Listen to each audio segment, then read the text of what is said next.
coming in from all across the country and sometimes other countries. So, welcome everyone. We're going to give everybody a couple minutes to hop on because I know that I'm always seem to be washing my hands when I get a notification on my phone. It's like some kind of law that I love like peanut butter.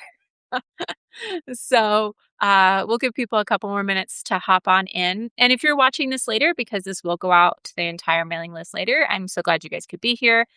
You can also listen if you don't want to watch. Hello from North Carolina. Well, welcome, Becky. Um, and so, yeah, for wherever you are, wherever you're watching, you can also listen to just in case you want to listen instead. But we're so glad everybody's here. I'm trying to think if there's any good news today. Some students actually staged a walkout recently in Vermont that I was really excited for. They're standing with some of their community members. Good things are happening in Delaney, if anybody's following that. The mayor has today taken a really strong stand of trying to de-escalate and really protect the people in Delaney Hall, so the mayor of Newark. So all of that's really good news on the protest front today. But today I have two great guests, and I am so excited to introduce both of them. So I'm going to start first. The first is Lindsay Garcia. She's not a career politician. She's a daughter of a Louisianan who grew up knowing how to stretch a dollar, wait for a doctor, and wonder whether the road home will be fixed or broken, or break something on your car. Um, I actually I love that. I love that. And so Lindsay will be representing the Louisiana's 5th district. And then we also have Lauren. Lauren has dedicated her career to education and serving as a nationally board certified special education teacher for over 16 years. Her experience in the classroom has given her unique insight into the challenges facing kids, families, and hardworking people across the 1st congressional district. And Lindsay, I can't see where it's also you have some federal service, and am I understanding that you also have worked in law? Is that also part of it too? So it was a journey. I'm the daughter of a Marine that my father retired. I'm the baby of 10. So he retired with all the kids here in New Orleans from the Marine Corps. And I born and raised here myself, but then I was a mom, and then I was a teacher for 10 years in the same neighborhood that raised me. Then I got arrested for protesting at the Hard Rock for fighting for justice for the men who were killed in the Hard Rock collapse. And then I protested for a year during George Floyd, traveled the country. And I figured I might need a lawyer, so then I became one. So I started law school, and I just graduated last year from the Southern University Law Center out here in Louisiana just last year. That's amazing. Well, so good. All right. Well, thank you guys both for being here today. So we're going to start off. I just wanted to start both by asking you each, what is it that makes Louisiana home to you, and particularly your district? Like, what makes it home? Why, when you think of that district, what first comes to mind? And I'll go ahead. We'll go ahead and go left, and we'll go this way. So I will start first with Lauren.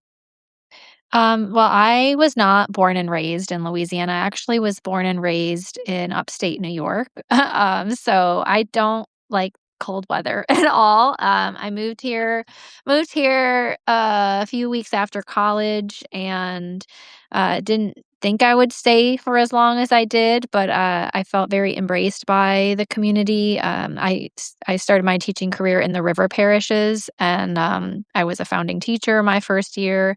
And, it took a little bit of time for me to get adjusted because it was a culture shock. I had never been to Louisiana. I moved here at 22, didn't know a soul here. And I just kind of immersed myself in the community. And I'm a runner, so I like learned my way around the area that I moved. When I moved here, I lived in Orleans Parish, and now I live in Jefferson Parish.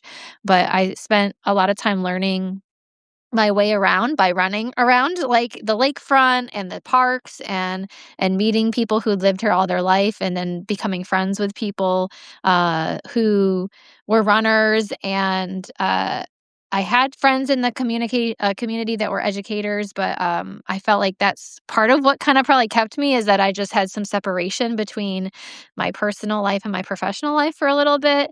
And yeah, and then I got very involved in outreach when I started teaching in Orleans Parish and started learning about the history. I have a history degree and a political science degree, and I'm very interested in American history. And New Orleans and Louisiana is a pretty great place when you're trying to learn about why things are the way they are. And I learned a lot of that by working in schools in New Orleans and understanding, well, why are the schools like this right now? Because this was post Katrina, and schools had started to become more charter schools. And I grew up going to public school, and so I got connected, and was a member of the union, and am a member of the union in New Orleans. And so I really learned what happened post Katrina, and just why schools were a center of like focus in pillars in the community, and then why that was like a target for people to dismantle, and is still happening now, I think, nationwide, but really happened here in the wake of a disaster, right? In disaster capitalism. So I think for me, not growing up here, I had to learn. I learned from the people, and I think that's what has made me stay. Is the people who welcomed me, and that's why I feel called to serve, because these are people who welcomed me when like they didn't have to. I mean, the community like embraced me, and so I want to embrace them by giving them hope and giving like them policies that actually transform their life. Because right now we have policies that are transforming their life in not a good way. No, that's great. It sounds like very much a story of kind of a found home, or a found community. That's Mhm. not the place you started, but in it, you found a place that you feel like you belong and that you want to give back to and be a part of and support. And I think that's great. I resonate too. I do feel like education is in the way, public education is under attack across a lot of our states. So I know that's a thing a lot of people resonate with. So yeah, thank you. And then Lindsay, will you tell us a little bit about why you call Louisiana home? What comes to mind when you think of that phrase? Well, the introduction, I am a daughter of Louisiana. That's what I feel. I'm a representation, I feel, because I'm what did my friend call me? She said, a lot of people think because of my last name, because of my nickname Rubia, they believe I'm of Latin descent. But in all actuality, I am Irish and Scottish. Like, I'm Irish too. yeah, you know what I mean? This is just so it was I'm a military brat in the sense that this was his last like duty station, but there was like so many of us. I have 8 older brothers, so I'm a little bit tomboyish. I have a certain twang about my voice, I guess that is, but I'm also a representation and a daughter of Louisiana in the sense of being raised around the food and the culture. I didn't realize I was different until I started traveling. And people would always ask me like where I'm from because of my style of speech or my mannerisms and things like that. And then you say you're from Louisiana and they're like, ah. So it kind of puts things because New Orleans, I also have a history degree. That's what I taught, civics and government and things like that. And you can reach 34 of the states within the United States, and it all dumps right here and connected, and the history and the importance of New Orleans. But that's what brings us the food and the culture and the music. And Rubia is a nickname from back in the day when I was a Latin dancer, and I was just like, I'm gonna get on the stage and I'm gonna dance and really take in the different cultures that Louisiana offers. I mean, we're culturally ambiguous in and of itself here, and I believe that I can go literally anywhere else in the world and get get in where I fit in because that's a very unique Louisiana type thing. I feel like my upbringing, I feel very fortunate to come from Louisiana and to feel like I'm an accurate representation of the people who live here. And in my district in particular, I mean, I have always been transparent. I'm born and raised from New Orleans, but I had come out to this area 10 years ago when I saw once again governments fail people. Like people don't disappoint people. After Katrina, I was living in New Orleans at the time. I saw how the community came together. I saw how the government failed. I am a proud product of New Orleans public schools. And by the time I became a teacher, they're really, if you wanted to go to school, which Lauren was talking about, if you wanted to either send your children or to go to a New Orleans public schools, they didn't exist at that time. And they don't to this point. They don't have, the schools are privately run, but publicly funded, and you have absolutely no say so in if you want to go address something at your school, you go to the board. You don't go to the people who you actually vote on Orleans Parish School Board. And just seeing how Louisiana has been kind of like the bed of Project 2025 and all of the experiments and everything like that kind of happens here. And it's been a long journey. I would much rather do anything else than run for politics. I'm going to be honest. But I felt like the people of Louisiana, I think Lauren would agree with me, the people of Louisiana want people that have the grit that people from Louisiana are, especially in these times. Like when you have everything on your side, you don't really play about it. And even when you're a Saints player and you were putting the bags on your head, you still don't play about who you are from being from Louisiana. So I think that we are in some treacherous times, and the people are looking for fighters, and that's one thing that I've always been. And I didn't know if they wanted somebody like me to represent. So I had actually ran to answer that question for myself. And as we've seen the craziness that has kind of ensued from that, but I believe that I was even put here in that election for that moment to really be the type of fighter that I think more people in Louisiana should be in these types of times that are going on. No, and you've actually brought up a great point and kind of wanted to segue into that is I think many of us know on a surface level or from, reading maybe a couple news articles or catching some snippets here and there of what's happening in Louisiana. And so if we could get into that. So on Friday, new maps were passed. And which of you wants to kind of give us a brief overview of what that means for the election and what those maps mean? Which one of you would prefer to take that? Either one, to be honest, we're both knee deep in it. It's ridiculous. Um, I mean, yeah, it's been about a month. I was in the middle of state testing and then got out of state testing. We can't have our phones on us, so I got a message from my staff and just said, "Hey, the Calais decision came down." And I mean, I had been following it. I'd passed a resolution on the anniversary of the Voting Rights Act with members of the state party here for the Democratic Party. I mean, we had been following that case, and even back in October, they changed the election date. They had a special session that changed the election date. Our primary was originally supposed to take place on April 18th. And Okay. then the special session was intentional into changing the election date for the primary to May 16th. And that changed that because they were hoping that the Supreme Court would expedite the ruling. And they came back sometime in January and said, "We're not expediting this ruling." And so we kind of proceeded as, business as usual with our campaigns because the qualifying mark was in February. And that's when Lindsay qualified. I had already put my wheels in. I had filed my FEC paperwork last July. So I've almost been running for a full year. With the change with the election date during October, that changed some of the processes around collecting signature petitions. Originally, I had to get only people in my party from my district to sign, but then they allowed any Democrat in the state for me to sign my petition because I think they were already thinking about redrawing maps back last October. So there was already plans in motion, like movement in place to wheels in motion to go over changing these maps. We didn't think it was going to happen in the middle of the election after it already had started taking place because ballots were already being sent out overseas to people who get the absentee ballots. This all happened 2 days before early voting began. And so there was that executive order from our governor suspending the election. And you don't really see that sort of thing with an election just being canceled because there was different terminology being used. Like we had some things saying canceled, some saying delayed, some saying suspended.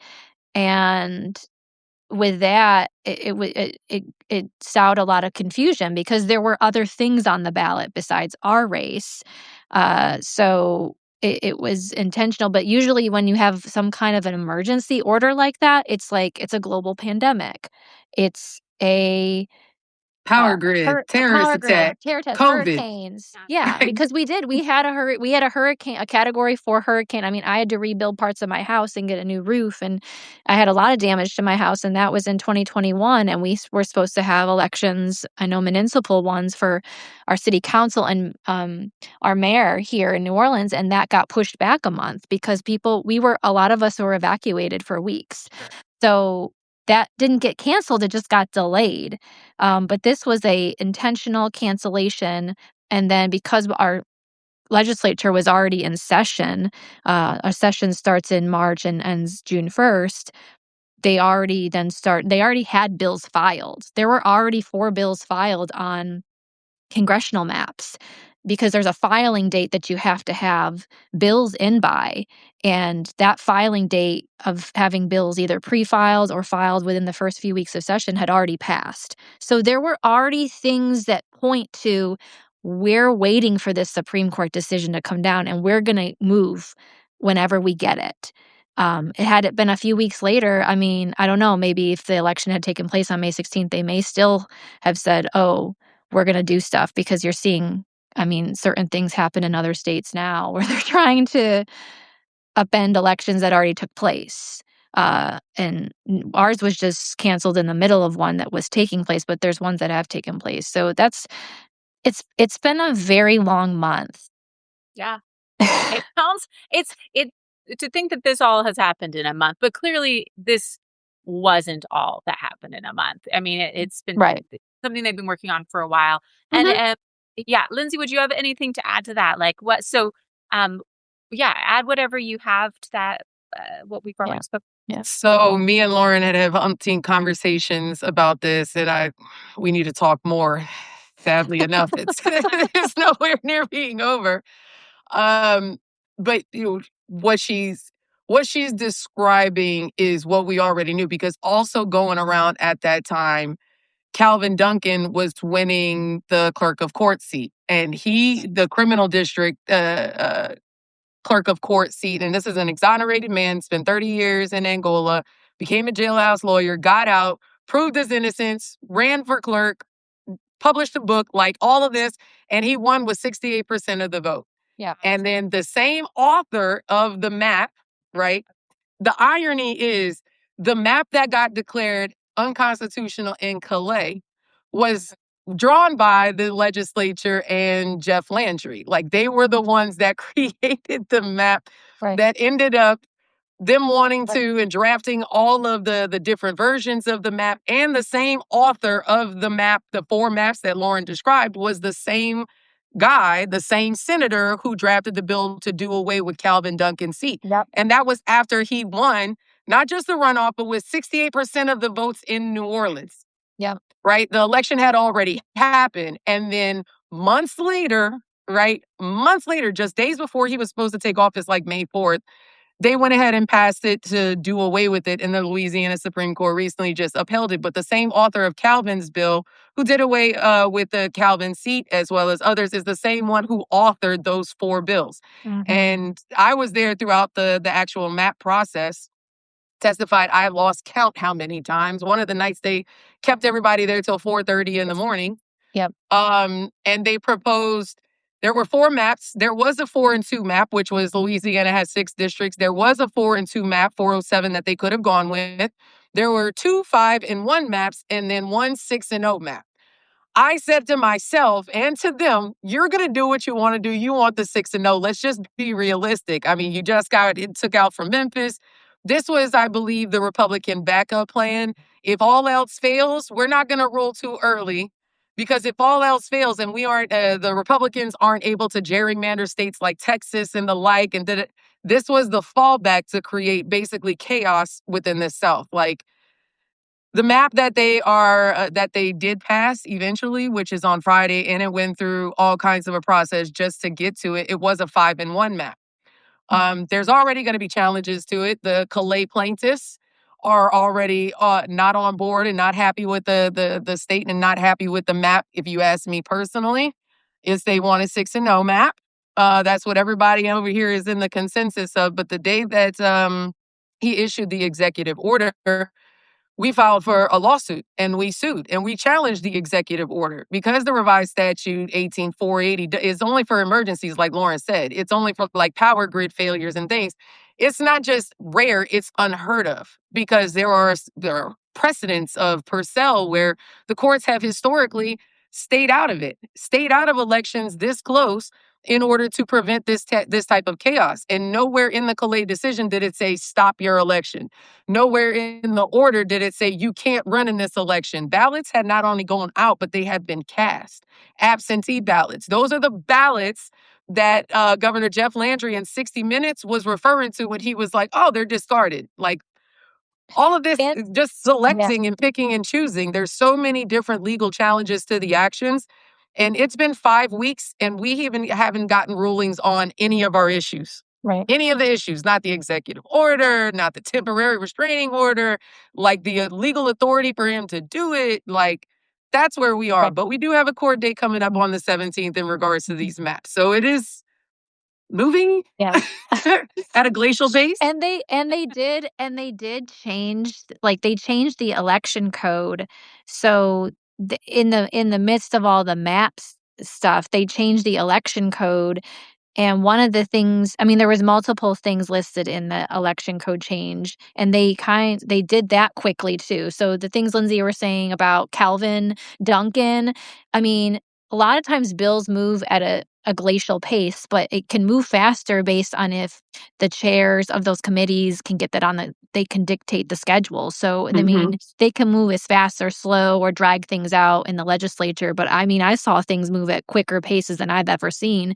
And this change with our election code, that happened 2 days before the May 16th primary, and it was specific changes to the party primaries that we are involved in, changing it now from a closed party primary, which was the first time we were doing this here in Louisiana. And that, Lindsay and I, being, in having experience in the classroom, knew this was going to be a voter education effort. And now it was already kind of mysterious to people and having to tell them about the closed party primary, and then to change it now back to an open jungle primary, Right. saying we have to requalify, and then also saying that these ballots that have been cast cannot be requested through public records requests or FOIAs, so nobody can actually see what were the votes that were cast.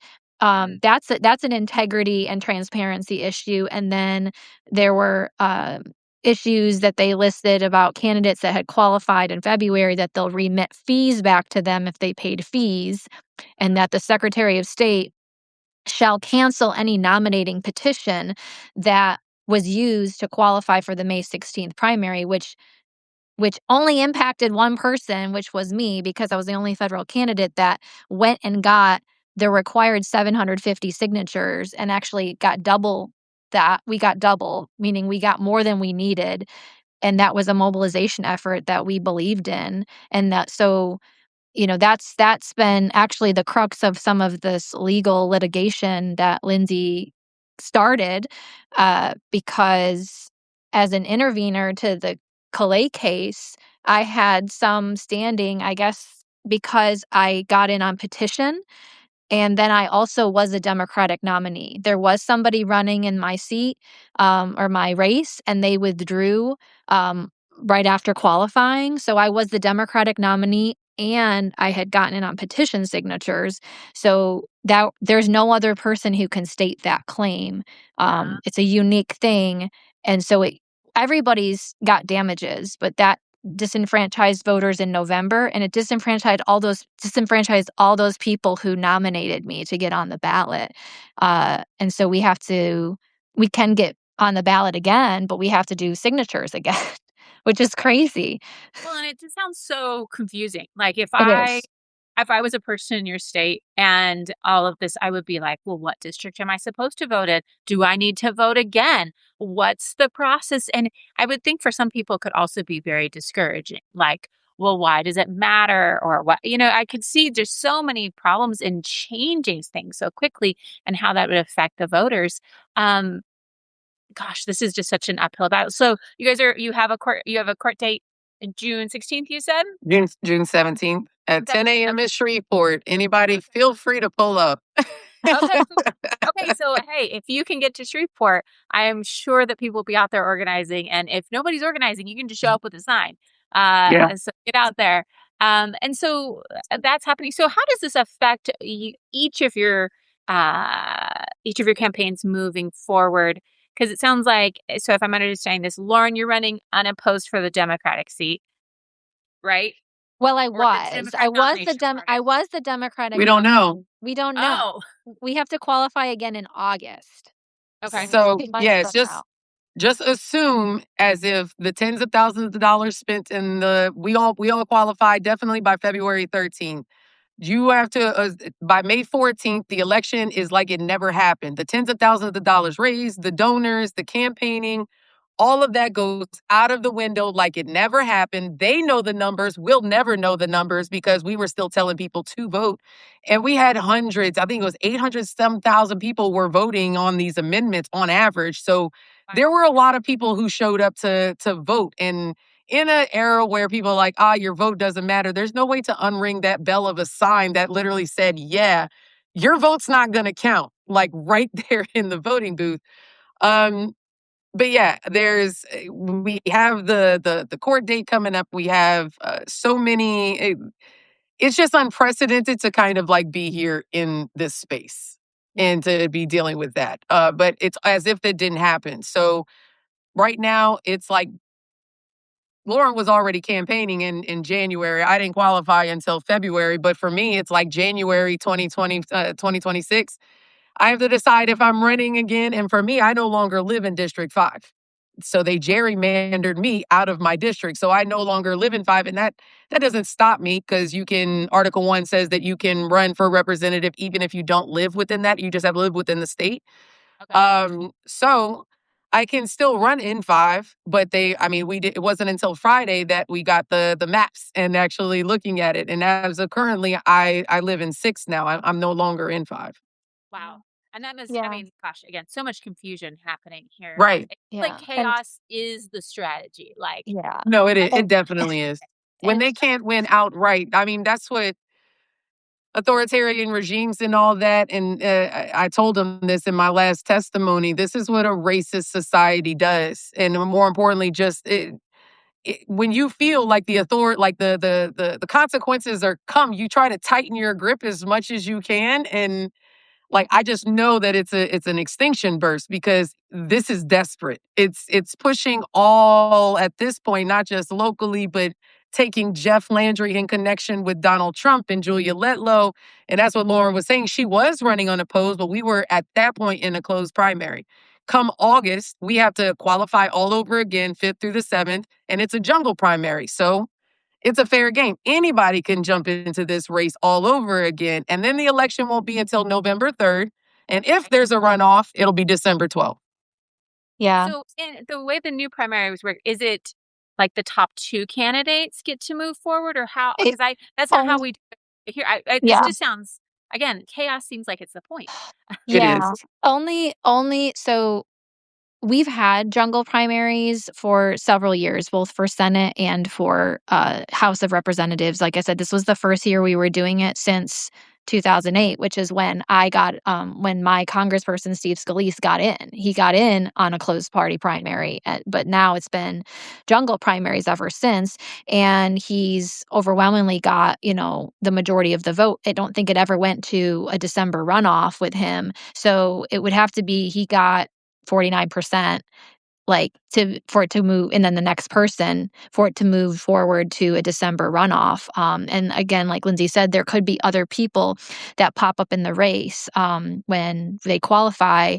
Steve Scalise had a primary challenge, so he was we didn't know, but we were pretty much figuring he was going to win the primary, and then it would be myself and him in November because I've also situated my campaign in a contrast to my congressperson, who's been my congressperson pretty much ever since I lived in Louisiana. Other than, I lived for 2 years in Mid-City New Orleans, but then I lived in an apartment in Lakeview, and Lakeview has traditionally always been a part of New Orleans that is more affluent and has been part of District 1, and then I bought my house in Metairie, which is the same parish that Steve Scalise lives in. So right now, on the maps that were passed, I still live in District 1, so with my campaign, I've been just telling my supporters, like, I'm still running, like, I'm a fighter, I'm still here, and yes, chaos is the strategy, but, like, Lindsay and I have both worked in schools, and, like, I've worked my way through a lot of chaos before, and, I've run for office before, so this has been a very interesting moment because I started this campaign early because I know from previously running, I ran for a local school board position, I ran for a state school board position, and when I ran for that local seat, I started really early and I got really far and I got in my runoff by 10 votes in a Republican field because I knocked on doors, because I had the ground game talking to voters. And like that was very unheard of. So I know that we have to do similar outreach work, but it's hard to do that outreach work when your district lines are constantly in flux. Because it makes it harder for us to come up with a canvassing strategy if we know there's going to be potential line changes. So, I mean, we've been campaigning for a long time.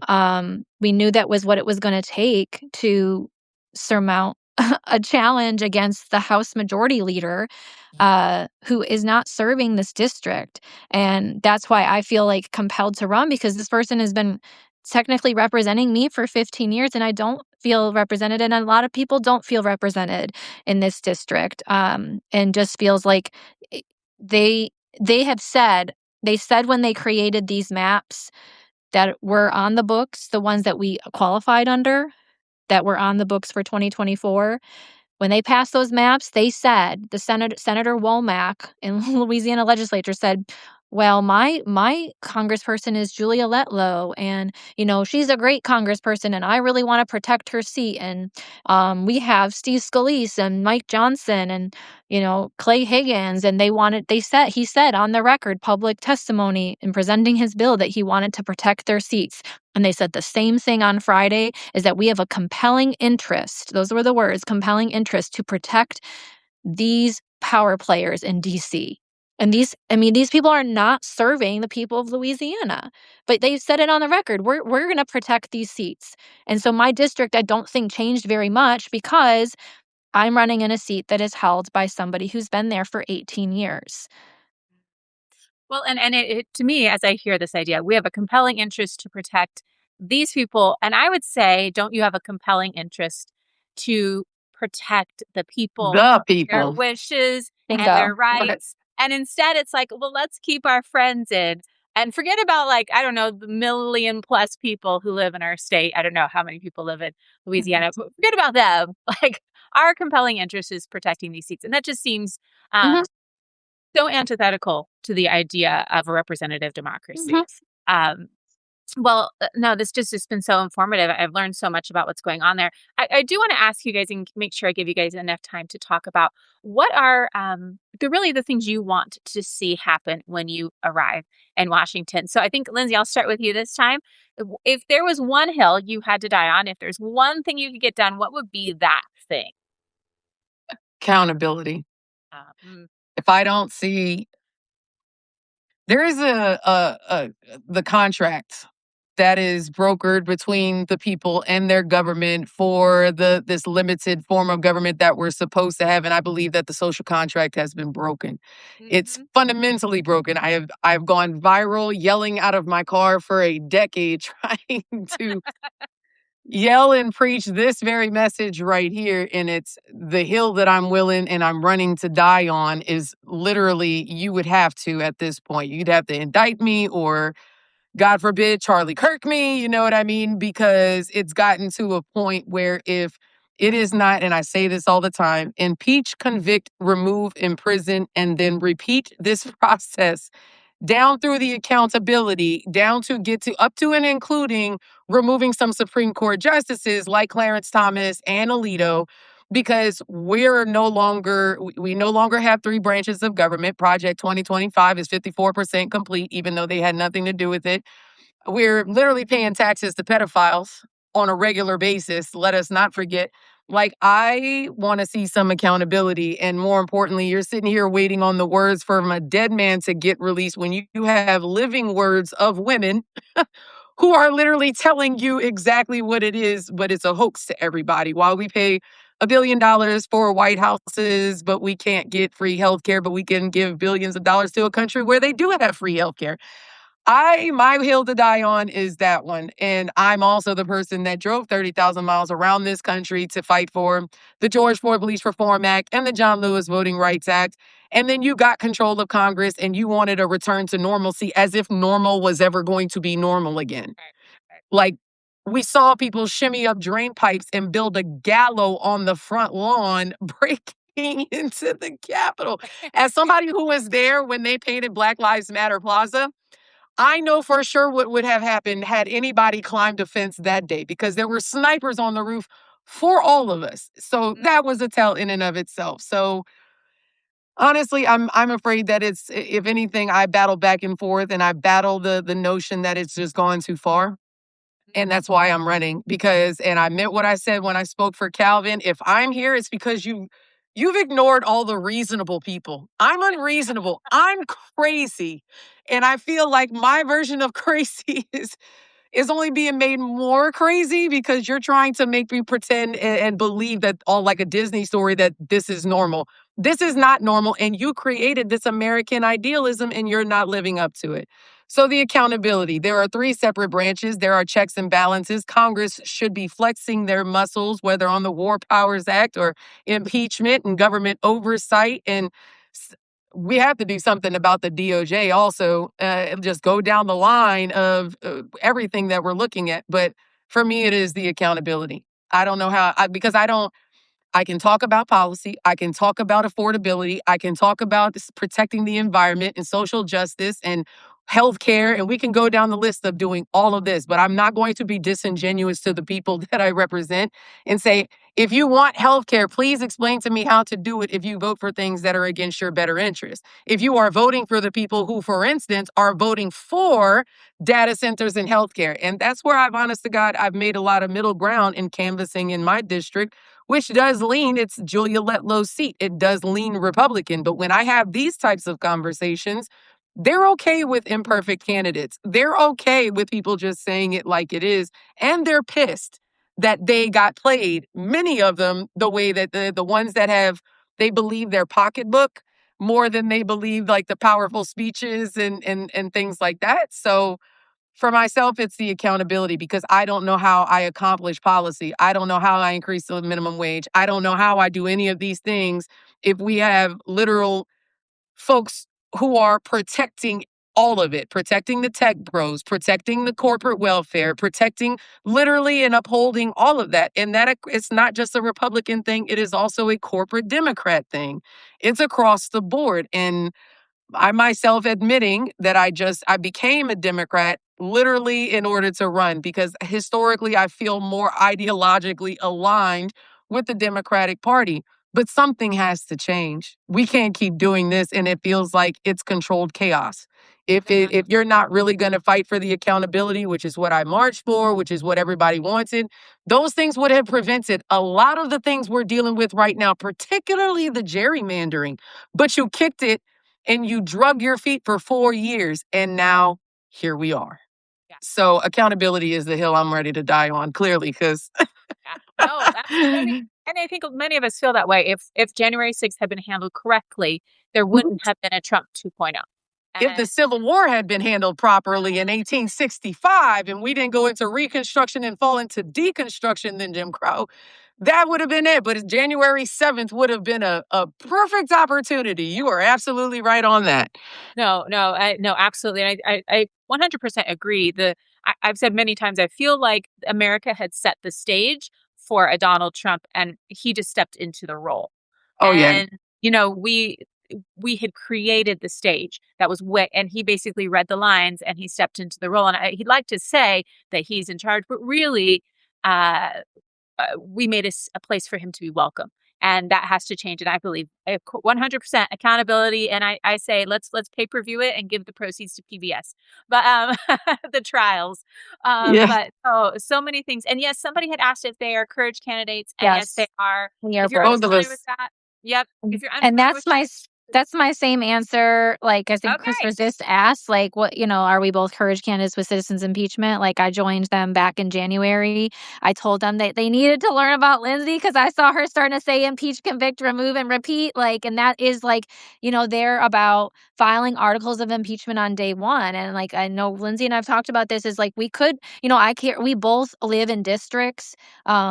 That are very much, I mean, Louisiana in itself is a toxic dumping ground, and we're always a test case for industry to try on things. And I think environmental justice is very important to me because I'm one of the coastal districts that we have in Louisiana. District 3 and District 1 are right along the coastline. And so I have some of the fastest eroding parts in the nation or in the world in my district. And so I really do believe that, like, and then I had a carbon capture project being built right in near an elementary school, and like Lindsay and I went to those events that were giving people updates, and it was a very diverse group of people who are tired of being sold out by these companies that are making it their water not drinkable and the air not breathable, and like are exposing children to potential carbon capture pipeline ruptures. Like, so I think environmental justice is so connected to health and economic,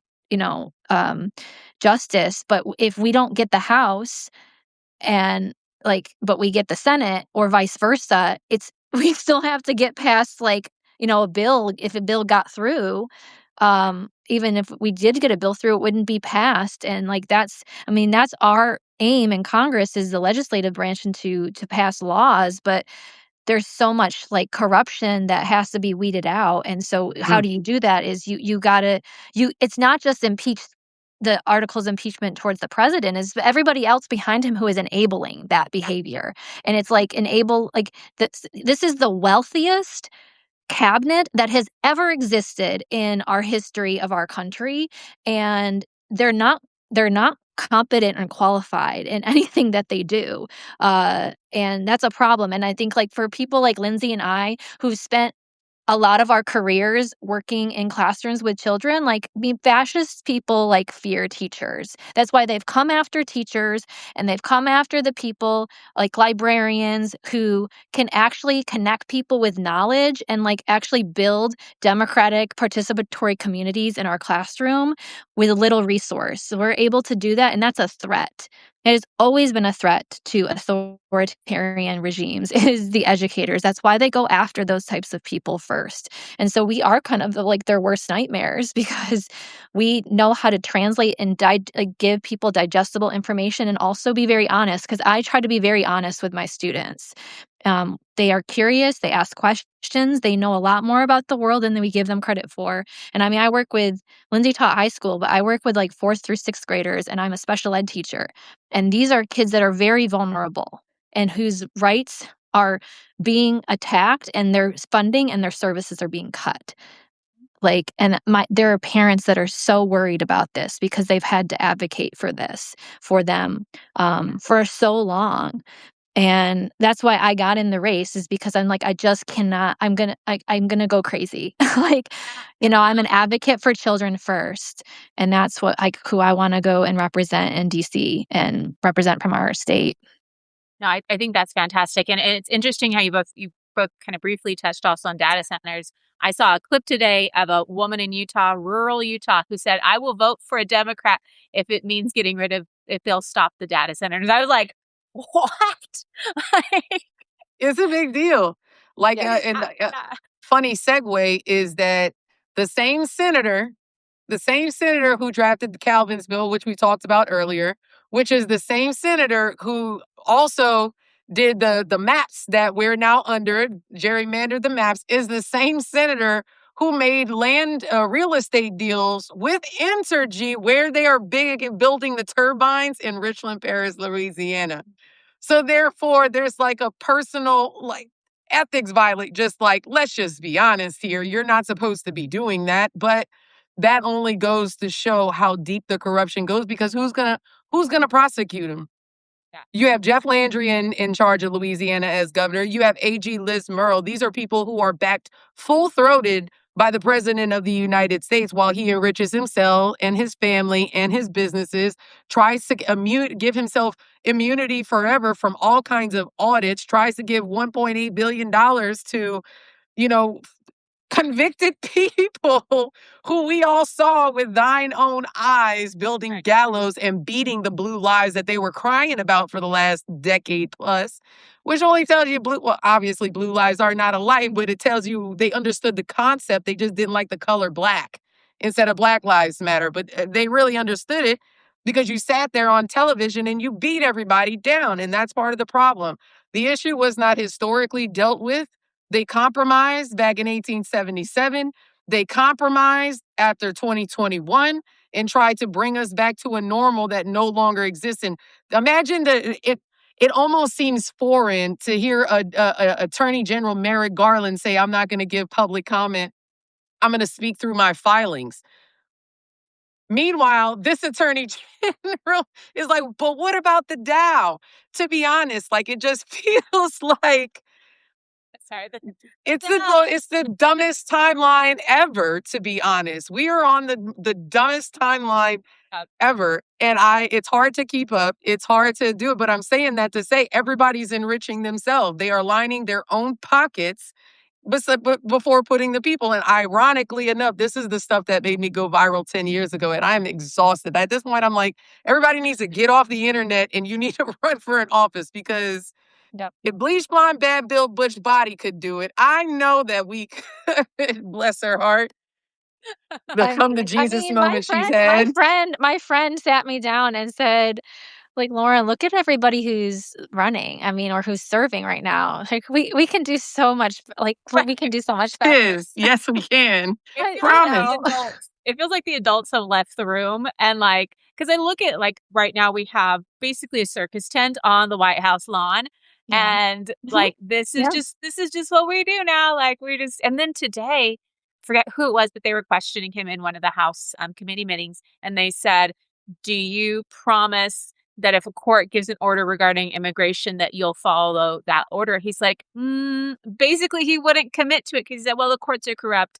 So I don't know if I'll follow court orders." So I was like, "Well, this is great. This is fantastic." But no, you're right. We need people who will be courageous. We Yeah. need people who will stand up, uh, and who Yeah. will push back and ask for accountability and fight for the people. Right. And we don't need any more career politicians who've been doing this. My district, where I live in Nevada, has been represented by like two people my entire life, Yeah. and I feel like, wow, I don't dislike them. I would like something new, and I think that's what a lot of people would like. Yeah. So we need to wrap it up here soon, but I do want to give you both an opportunity to share where people can find you, and then also, is there any events coming up? What can people do to support you, both in your state, but if there's people who really believe in wanting to support you out of your state, is there postcarding or things like that? So go ahead and give us your where can people connect, and do you have anything coming up that people need to know about? My website is www.laurenjewett.com. It's LAURENJEWETT. If you go there, you can connect with us on the socials too. You can sign up to volunteer. There's things you can do from other states and remote, like you can, we have a phone bank link. If you wanted lists of ways to do postcards for us, that would be tremendously helpful. I'm on TikTok, I'm on Instagram, I'm on Facebook, I'm on Threads, I'm on Blue Sky. I'm now on Substack. I'm on YouTube. You can check us out there. We don't have a ton of stuff up on YouTube yet, but yeah, and we've got interns that we're onboarding, some that are based here and some that are not based here, because I mean, I do believe in giving young people a voice. Like I said, I am here to serve children, not adults that act like children. So yeah, I mean, there's plenty people can do from their homes if they don't live here, and of course, I mean, we've been trying to keep this campaign afloat and going. So, you can hit that donate button because we can really rely on that. It's been a tough month financially for our candidates who are running for Congress in Louisiana because typically donors don't want to donate until after a primary. But our primary is November 3rd. So that is a challenge that I've experienced in the last several weeks is just trying to inform people, like, and this is a great platform to inform people of what is happening because even people in our own state are confused.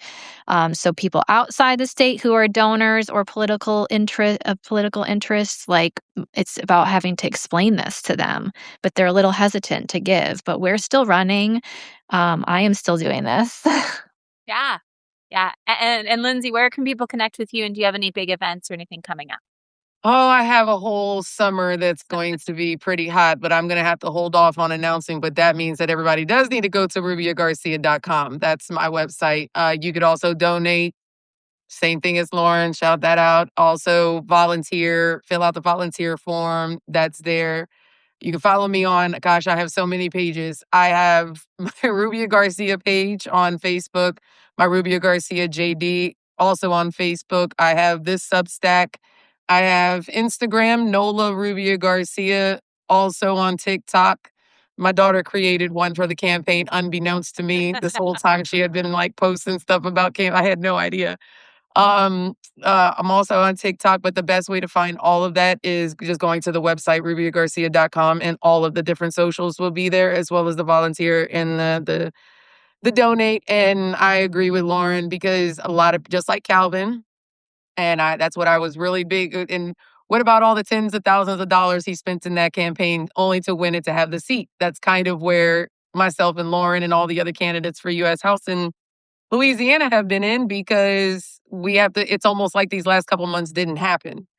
And we found out 2 days before early voting started that basically all that money that you raised, all that money that you spent really means nothing. And in my particular case, if I'm running in five still, I still have things that I need to, I don't know, because I'm living in six right now and it's, who knows? But there's a lot of all of our campaign materials that we had printed and things like that. All of that is up there. So Mhm. financially, it's a tough blow for everybody across the board. And I do have some events planned this summer that's more geared towards civic education, more geared towards voter engagement, and really keeping the energy this summer because we can't qualify until August. And now that the legislature is kind of out, curious to know how the court date's going to come and really to keep people engaged and more importantly, find out about all of this because it's relative even if you're in other states because you can still apply the things and the more knowledge you have about elections and how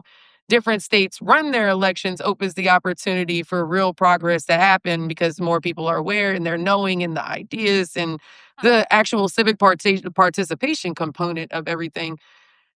If voting didn't matter, and it's hard coming off of this, especially after this personally, but I keep going back to if our votes didn't matter, they wouldn't go through all this trouble.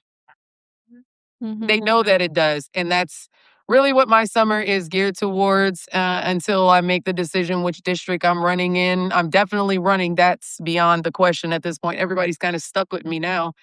Um, so Um, yeah, I think that there needs to be a real serious shift this summer, and it's got to be big business, like awakening of the people. And if what happened in Louisiana and Tennessee, Alabama, Mississippi, and the like, I mean, we're talking about 190 something seats. Let's be realistic here. That's how you steal midterms when you couldn't gerrymander it in other ways the first time, which brings us kind of back to where all of this started in the conversation. But staying engaged is going to be my plan and not letting them believe that this is it. Like they're gonna beat us down or create so much chaos. I guess they don't know women. No, we will We thrive in the chaos. Let's Yep. go. And you were absolutely right. They continue to try and silence us because they know that those votes matter and they have the ability to really change the course of things. So Mhm. please go to the websites. Some people have put them in the comments. And if you're watching this later, I will link them when it goes out in the email form. So make sure you check there. And I always say this, if you are hesitant or nervous about canvassing or getting involved, go out and try it, because the first time I did Yes. it, I was a little nervous, knocking on that door those first few times. But now it's actually really great to be out in your community. You get the opportunity to talk to people. And I think sometimes the people who live in a community can connect to those people and say, like, hey, I'm worried about this thing being built, and this candidate, they want to represent us in this. They want to fight for us. And I think a lot of people resonate with that. So go out, be willing to canvass. And if you can't canvass, you can write phone call. You can do phone calls, or you can write postcards, or you can work a table. Like, please, everybody needs to be involved. There's a lot of dissent happening this summer, and I think we all have a place, and we should all make sure we find that place. And thank you both so much. I have loved this conversation. I've learned so much, and I will continue to follow your campaigns. And I wish you both the best in moving forward, and I hope it just goes really well. And I look forward to November and hoping the best for both of you. So thank you so much. Thank Uh, you, Lindsay. Thank yeah, you for the time. Yep, Appreciate and it. everybody, please make sure the websites are in the chat, and I will be sending them out. But go to their websites if you can give time. Just be involved. So thank you guys so much, and everybody have a great night. Night.